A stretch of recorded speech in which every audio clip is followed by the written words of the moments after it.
करूया नवीन एका व्लॉगमध्ये आपलं मनापासून स्वागत करते। तुम्हाला आजचा दिवस सुखाचा, आनंदी आणि आरोग्यदायी जाओ। तुम्ही जी काही स्वप्न पाहिली असतील ती सगळी स्वप्न तुमची पूर्ण होत। त्याचबरोबर शुभ सकाळ सर्वांना। सकाळची वेळ आहे आणि नुकतंच उजाडलेलं आहे। नुकतंच उजाडलेलं जरी असलं ना ताईंनो, तरी सुद्धा बघा म्हणजे थोडासा जिन्यामध्ये घरामध्ये थोडासा अंधार असतो, त्यामुळे सगळ्या लाईटी ऑन केलेल्या आहेत। आणि आजूबाजूला तुम्ही पाहत असाल सकाळचं वातावरण हे तर ना भरपूर असं धुकं पसरलेलं असतं। थंडी तर इतकी असते ना ताईंनो, तर मला तरी काही थंडी वाजत नाही, कारण सकाळी सकाळी माझी गरम पाण्याने आंघोळ होते ना, तर माझी थंडी निघून जाते। तर गेट ह्या बाहेरच्या गेटची परत आतल्या गेटची कुलपं उघडायची सकाळी सकाळी, तुळशीला दिवा लावायचा, तुळशीला पाणी घालायचं आणि मग अंगणात लोटून झाडून सडा रांगोळी करायची। हा माझा नित्य दिनक्रम आहे। जर आपले नेहमीचे व्ह्यूअर्स जर व्हिडिओ पाहत असतील तर त्यांना माहिती असेल। तुम्ही नवीन कोणी पाहत असाल तर मग तुम्हाला माहिती नसेल, तर हा व्हिडिओ संपूर्ण पहा। तर हा व्हिडिओ जो आहे तो या वर्षातला शेवटचा व्हिडिओ आहे, म्हणजे 2024चा हा शेवटचा व्हिडिओ आहे। तर त्यामुळं ना मी तुमच्याबरोबर बऱ्याच गप्पा मारणार आहे, त्याचबरोबर रुटीनसुद्धा शेअर करणार आहे। तर आज आहे सोमवार आणि आज आहे सोमवती अमावस्या। तर ताईंनो, 31 डिसेंबरचा जो काही व्हिडिओ आहे तर तो तर मी तुमच्याबरोबर आधीच शेअर केलेला आहे की आमची 31 डिसेंबरची पार्टी कशी झाली, काय काय केलं। तर या वर्षाच्या शेवटच्या महिन्यामध्ये शेवटचे जे 2 दिवस होते ना, तर त्या 2 दिवसामध्ये ना आमच्या ननंदबाई पण आलेल्या होत्या आणि म्हणजे घरातले सगळे जे मेंबर्स आहेत ना ते एकत्र होते, त्यामुळं एकत्र छान असा आम्ही हा जो या वर्षातले शेवटचे जे 2 दिवस आहे ना ते मस्त असे एकत्र घालवले। तर मग मांढरदेवीला सुद्धा जाऊन आलेलो आहे, दर्शन घेऊन आलेलो आहे। आता हा पुढचा जो महिना येणार आहे पौष महिना, पौष महिन्यामध्ये ना मांढरदेवीचं दर्शन घेण्यासाठी आवर्जून इथली लोक जातात आणि पौष महिन्यामध्ये यात्रा सुद्धा असते ना, तर मग आम्ही नंतर मग गर्दी होते, इतकी गर्दी होते ना ताईंनो, तर मग गाभाऱ्यामध्ये सोडतच नाहीत, बाहेरूनच कळसाचं दर्शन घ्यावं लागतं। त्यामुळं ना मांढरदेवीला जाऊन आलो, मांढरदेवीचं दर्शनसुद्धा झालं आणि तो सुद्धा व्हिडिओ आपल्या चॅनलवर अपलोड केलेला आहे, तुम्ही पाहिला नसाल तर जाऊन पहा। त्यानंतर दुसऱ्या दिवशी आम्ही बारामोट्याची विहीर बघून आलेलो आहोत, लिम गावातली सातारा येथील। तर ती सुद्धा बघण्यासारखी संपूर्ण सविस्तर माहिती मी त्या व्हिडिओमध्ये सांगितलेली आहे। तर असो ताईंनो, आता आपण वळूयात आपल्या विषयाकडे। तर 2024मध्ये मी कुठल्या कुठल्या गोष्टी केलेल्या आहेत, कुठले अपेक्षा न करता माझ्या ज्या इच्छा आहेत त्या पूर्ण झालेल्या आहेत आणि इच्छा खूप छोट्या छोट्या आहेत। मी कधीही कुठलीच अशी इच्छा ठेवत नाही किंवा माझे जे काही गोल आहेत तर ते तर खरंच खूप मोठे आहेत, म्हणजे इतके मोठे माझे गोल आहेत ना की ते मला आयुष्यभर पूर्ण करता करता माझं आयुष्य निघून जाणार आहे।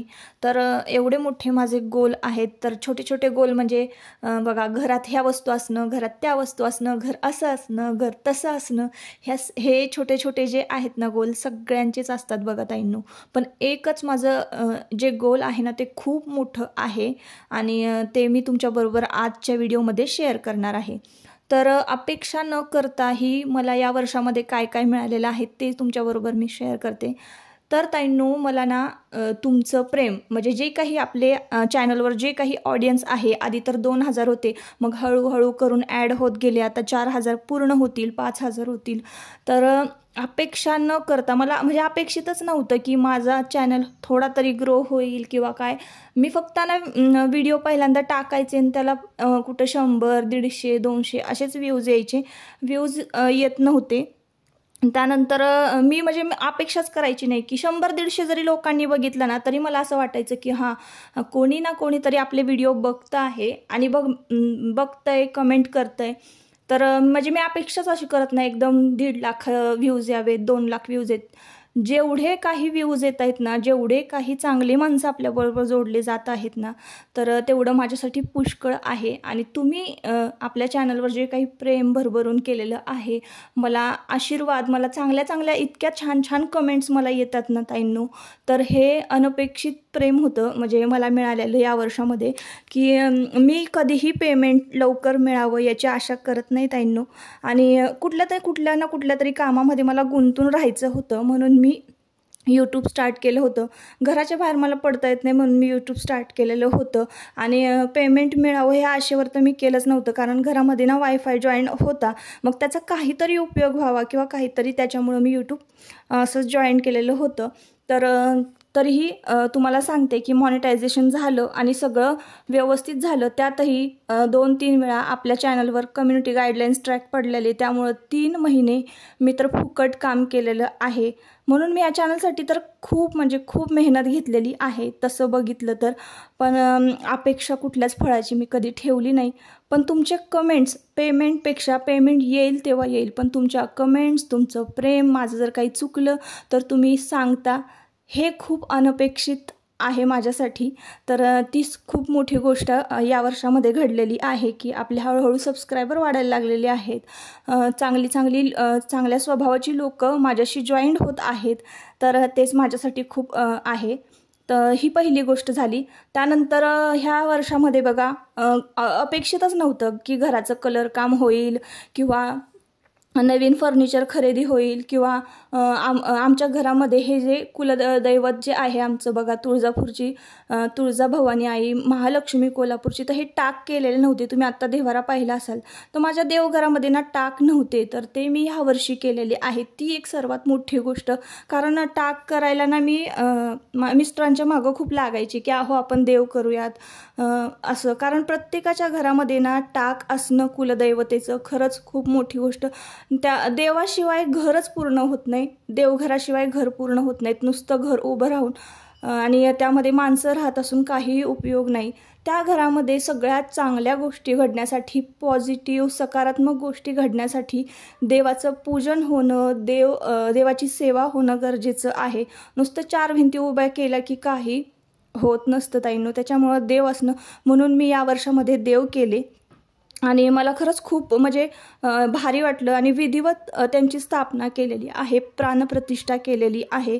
त्यामुळं कुठलेही सणवार असू देत किंवा काही छोटे मोठे म्हणजे हे असतील तर पहिल्यांदा नैवेद्य देवाला दाखवला जातो, पहिल्यांदा रोज देवपूजा केली जाते. म्हणजे सणवार साजरी करतात किंवा काही गोडधोड जरी केलं ना तर पहिल्यांदा देवाला नैवेद्य दाखवला जातो. आमच्या लग्नामध्ये ना देव केलेले नव्हते सासूबाईंनी, त्यांची तब्येत बरी नसायची आणि अगदी घाई गडबडीत धावपळीतच आमचं लग्न झालं ना, त्यामुळं आमच्या लग्नामध्ये देव करायचे राहिले.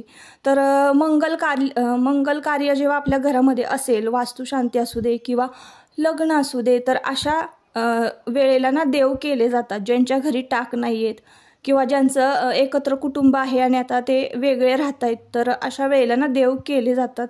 ज्यांच्याकडे देवघर नाही, देवारा नाही, त्यांच्याकडे असं आहे ते. तर माझ्या सासूबाई तर लहान आहेत, म्हणजे आमचे एकत्र कुटुंब, तर आमचे सासऱ्यांचे भाऊ जे आहेत ना ते मोठे होते, तर त्यांचा तो देवारा त्यांचा वेगळा झाला नाही. आमची सासूबाई लहान असल्यामुळे त्यांच्याकडे देव नव्हते, तर त्यांनी लग्नात देव केले नाही आमच्या ना, तर तुम्ही राहून गेलेले होते. मग मला परत चान्सच नव्हता करण्याचा. मी ब्राह्मण काकांना विचारलं सगळ्या गोष्टी आणि मग ब्राह्मण काका म्हणाले एखाद्या गुढीपाडव्याला वगैरे शुभमुहूर्तावर किंवा दसऱ्याला केले तरीही चालतील. तर मग मी नवरात्रामध्ये देव करून घेतलेले होते. तर ताईंनो बघा, आता इथे मी ना तुमच्याबरोबर बोलता बोलता भाजी फोडणीला घालते. तर कोबीची भाजी मी फोडणीला घालते. रेसिपी तर मी तुम्हाला आधीच सांगितलेली आहे, त्यामुळे आपण रेसिपी काय मी तुमच्याबरोबर म्हणजे तुम्हाला सगळं सविस्तर सांगत बसणार नाही. तर आपण परत मुद्द्याकडे वळूयात. तर बघा, ह्या 2 गोष्टी ज्या आहेत ना त्या महत्त्वाच्या घडलेल्या आहेत माझ्याबरोबर. आणि मग त्यानंतर परत फर्निचर घेतलं, सोफा घेतला. ह्या सगळ्या गोष्टी कशा कशा केलेल्या आहेत ते फक्त तुमच्या दादांना आणि आम्हाला दोघा नवरा बायकोंनाच माहिती आहे की आम्ही ते कसं केलेलं आहे किंवा काय केलेलं आहे. की असं नाही आहे की साठवून ठेवलेत पैसे किंवा पगारच भरभक्कम आहे, अशा गोष्टी नाही आहेत ताईंनो. एक एक स्वप्न तडजोडीनं पूर्ण करत आम्ही गेलेलो आहोत. आणि थोडंफार कर्ज काढून, परत कर्जावर हप्ते भरून फेडून, अशा सगळ्या गोष्टी ज्या आहेत ना त्या आम्ही पूर्ण करत गेलेलो आहोत. लगेचच आपल्याला एक रकमी पैसा मिळाला आणि लगेचच आपण सगळ्या वस्तू खरेदी केल्या असं होत नसतं ताईंनो. त्याचबरोबर दोन्हीही मुलं माझी इंग्लिश मिडियमनी शिकतायत म्हटल्यानंतर त्यांच्या फी आहे, घरात सगळा घर खर्च आहे. तर ह्या सगळ्या गोष्टी असतात ना, तर त्याच्यामुळं आपल्याला नवीन गोष्टी किंवा नवीन वस्तू घरामध्ये घेता येत नाही. आपण कुणाचं ना कुणाचं तरी पाहत असतो, याचं घर असं आहे, त्याचं घर तसं आहे. तर सगळी स्वप्न आपण बघत असतो, पण ते आपल्याला पूर्ण करता येत नाही ना, तरी कधी ना कधीतरी पूर्ण केले पाहिजे. भलेही मग थोडे थोडे तुम्ही पैसे जमा करून का होईना, की कर्ज काढून होईना, की म्हणजे कर्ज काढताना पण आपण विचार केला पाहिजे की ते कर्ज आपल्याला फिटणार आहे का, त्याचे हप्ते आपण फेडू शकतो का, तरच आपण तिथं झेप घ्यायची आहे. आता हे 2 जे गोल आहेत ना, म्हणजे घर आणि यूट्यूब, ह्याबद्दल तर मी तुम्हाला सगळं सांगितलं. एक सर्वात मोठं असं गोल आहे ना माझं, की मी तुम्हाला जे की सुरुवातीला सांगितलं, की त्याचं ते पूर्ण करता करता माझं कदाचित आयुष्य निघून जाईल. तर ती गोष्ट मी तुम्हाला सांगते. तर ताईंनो, मला की नाही अशी समाजसेवा करायला खूप आवडते, अन्नदान करायला खूप आवडतं. आणि यूट्यूब चालू करण्याआधी ना मी मेसचे डबे पुरवायचे. तर बँकेतले जे लोक आहेत ना, त्यांना बँकेमध्ये डबे पुरवायचे. तर मेसचं एक थोड्या म्हणजे 2-3 महिन्यासाठी मी हे मेसचे डबे पुरवलेले आहेत. त्यानंतर मी मेसचे डबे बंद केले पूर्णपणे. कारण तो काळ जो होता ना, खूप वाईट होता ताईंनो. म्हणजे मला कुणाचा सपोर्टही नव्हता, कामाचा लोड भरपूर पडत होता. आणि देवांशचं बालपण म्हणजे खूप लहान होता. देवांश 1.5 वर्षाचा, 1-1.5 वर्षाचा असावा. आणि त्याला तेव्हा दात वगैरे निघत होते, तर तेव्हा त्याला खूप त्रास होत होता. तर अशा सगळ्या गोष्टी आणि माझ्यावर कामाचा इतका लोड पडायचा ना, की मग मी आजारी पडले होते. आणि त्यावेळेत म्हणजे सिच्युएशन परिस्थितीच खूप वाईट होती, आर्थिकही आणि माणूसबळसुद्धा अजिबात नव्हतं. तरीसुद्धा मी 2-3 महिने मेसचे डबे चालू केले आणि ती म्हणजे परिस्थिती माझी मी मारून नेली.